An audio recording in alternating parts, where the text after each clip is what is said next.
Há 20 anos que eu venho sendo chamado de fascista.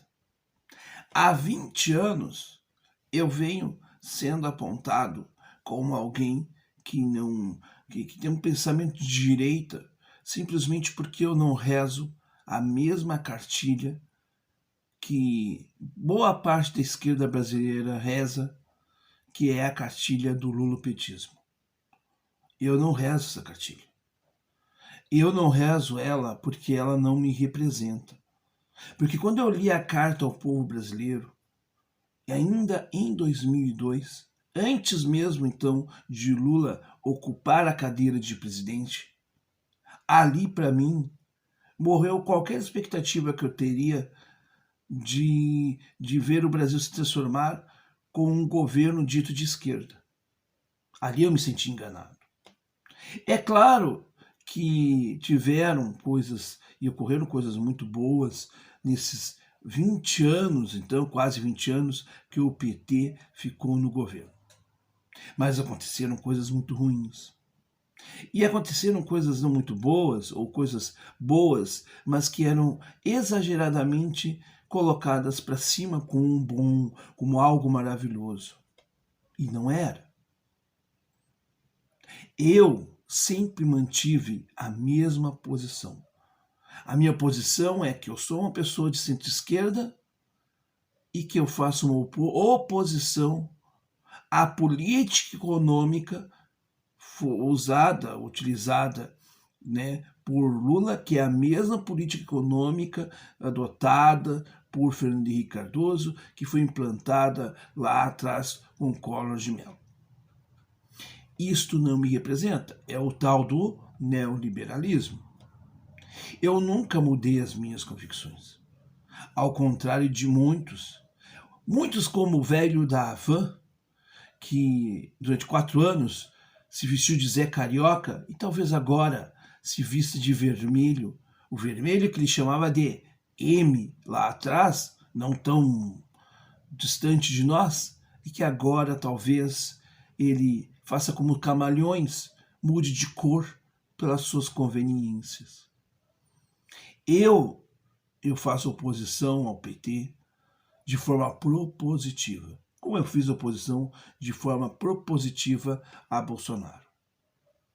Eu sei como dói ser chamado de uma coisa que você não é, porque alguém te chama simplesmente porque esta pessoa não concorda com aquilo que você diz. Eu sou chamado de fascista porque eu não concordo. Ah, não é hora de criticar, porque agora é hora de a gente unir forças contra o fascismo. Ah, não é hora de criticar o Lula, porque isso lá atrás, agora 20 anos atrás, porque o Lula tá pegando o Brasil quebrado e ele precisa de governabilidade. Então, para ter governabilidade, ele se juntou com o MDB, com um bocado de mais podre, trocando carguinhos e muito dinheiro público, diga-se de passagem, para então se manter ativo politicamente. Quer dizer, o cara que é líder dos pobres, do povo, não consegue se manter no poder a não ser com conchavos. Ah, não é, mas é que tu está sendo muito purista. Eu vi isso de petista também. E eu disse, não estou sendo purista, eu só estou querendo ser coerente. E aí eu vejo, né, petistas hoje apoiando a manutenção do imposto de renda para quem ganha um salário mínimo e meio.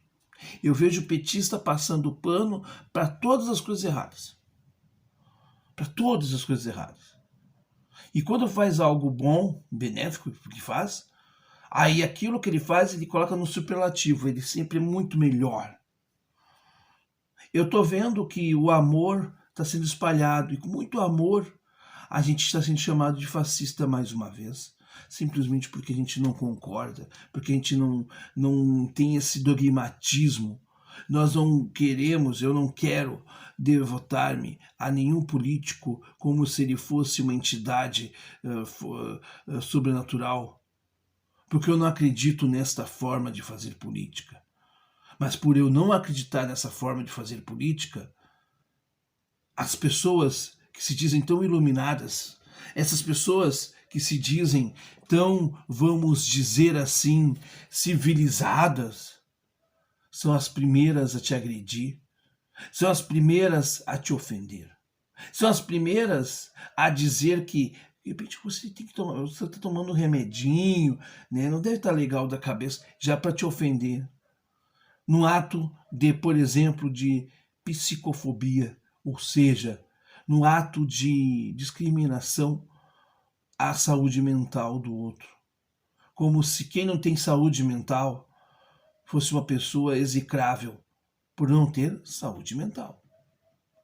Eu acho tão bonito e tão lindo o gesto que alguns têm com relação, por exemplo, aos que, vamos dizer assim, aos que, infelizmente, não conseguem entender que a vida ela não pode ser um conjunto binário como a leitura dos números por um computador que te dá uma resposta sim ou não, porque um computador tem uma linguagem binária, mas a vida não. E quando a gente tenta mostrar para essas pessoas que há inúmeras outras possibilidades para elas enxergarem a realidade dos fatos, essas mesmas pessoas te acusam de tudo que é possível ser acusado. São aquelas pessoas que usam do expediente da ofensa, do expediente da lacração, de tentar te calar, custe o que custar. Por quê? Porque você expõe aquilo que elas não querem que seja exposto, porque elas são boas, sim, para botar o dedo na cara dos outros, mas são ótimas também para jogar para debaixo do tapete a podridão que elas têm. São as verdadeiras perpétuas da política, aquelas que ditam regras, que falam bonito, que são donas da moralidade, mas que têm as suas caixas secretas guardadinhas com as suas coisas impuras. Sabe por quê? Porque elas falam de coisas que elas não internalizaram. Esta esquerda não me representa. E eu continuo sendo de esquerda. Como Lutero disse um dia que a cristandade da Igreja Católica medieval não lhe representava. E, portanto, ele, Martinho Lutero, preferiu seus princípios e ser, sim, execrado naquele momento pela cristandade daquele momento. Hoje, Martinho Lutero é alguém respeitável por dentro da igreja porque entendeu-se e se provou que a igreja precisava, sim, de um processo de reforma dos seus princípios. Esta mesma igreja que no século XXI tem dificuldades hoje frente ao neopentecostalismo. Uma palavra um pouco difícil, mas enfim. Assim como tantos outros homens não curvaram-se ao que se ditava pelas massas. E é aquela célebre foto daquele homem que não cumprimentou Hitler. Todos nós podemos ser como aquele homem, que entrou para a história exatamente por não se curvar aos que, abre aspas, são dominantes. Porque talvez, para quem quer ser de esquerda de verdade, a gente precisa respeitar quem luta e quem anda contra a maré, e não oprimir quem pensa divergente. Talvez falte a estes que adoram se titular de esquerda, adoram se vestir de esquerda, como se ser de esquerda tem que ser assim assado, mas que não internalizaram que para a gente ser alguma coisa não basta uma vestimenta típica, não basta palavras e refrões prontos, tem que ter ação, tem que ter, de fato, respeito pelo aquilo que a gente acredita ou desacreditar.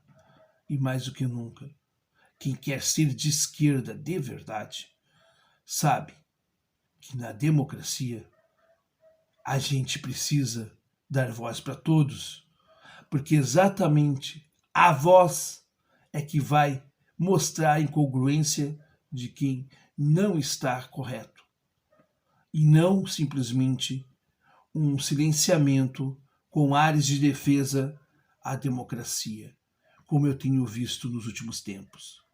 Falam-se tanto em democracia, falou-se tanto em combate ao fascismo, falou-se tanto em combate à corrupção. No combate à corrupção, quando chegou em 2002 ao poder, se aliou com o que há de mais podre do MDB. E nos legou, né, exatamente Michel Temer. No combate ao fascismo, não assinou nenhum pedido de impeachment contra Bolsonaro e ainda boicotou todos os atos contra Bolsonaro. Estas incoerências eu vou continuar apontando. E não vai ser gente anônima, gente que não tem caráter, que não tem coragem para expor suas ideias de cara limpa, porque nós estamos num período de exceção, que vai me intimidar. Porque eu sei que vocês vão continuar nos ajudando, cobrando. E isso é importante. Não deixem de cobrar. Porque se vocês não cobram, a gente pensa que está acertando. E muitas vezes a gente está errando e continua errando porque as pessoas não reclamam. Quero dizer alto e bom som. Nós não precisamos de puxa-saco. Nós não precisamos de puxa-saco. Um governo não precisa de tapinha nas costas. Um governo tem que ser cobrado todo santo dia para que a gente consiga aprimorar a nossa capacidade de trabalho. É isso que eu espero de vocês. Cobrem, cobrem e cobrem para que a gente faça e faça.